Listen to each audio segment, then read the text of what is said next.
Thiruvananthapuram deputy police കമ്മീഷണറായിരുന്ന Ajitha ബേഗത്തെ 5 മാസം മുൻപാണ് Wayanad S പിയായി നിയമിച്ചത്.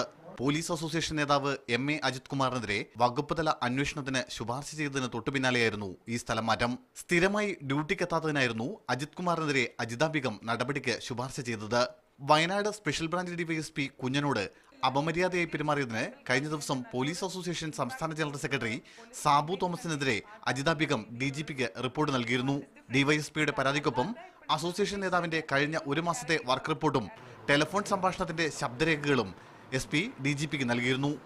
ഇതിന് പിന്നാലെയാണ് അജിത ബേഗത്തെ വയനാട് SP സ്ഥാനത്തു നിന്നും ക്രമസമാധാന ചുമതലയിൽ നിന്നും ആഭ്യന്തര വകുപ്പ് നീക്കിയത്. തിരുവനന്തപുരം പോലീസ് ട്രെയിനിംഗ് കോളേജിന്റെ പ്രിൻസിപ്പലായാണ് പുതിയ നിയമനം.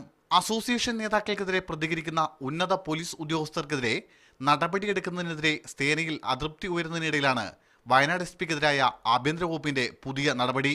സുനിൽ ഐസക്, മീഡിയ 1, തിരുവനന്തപുരം.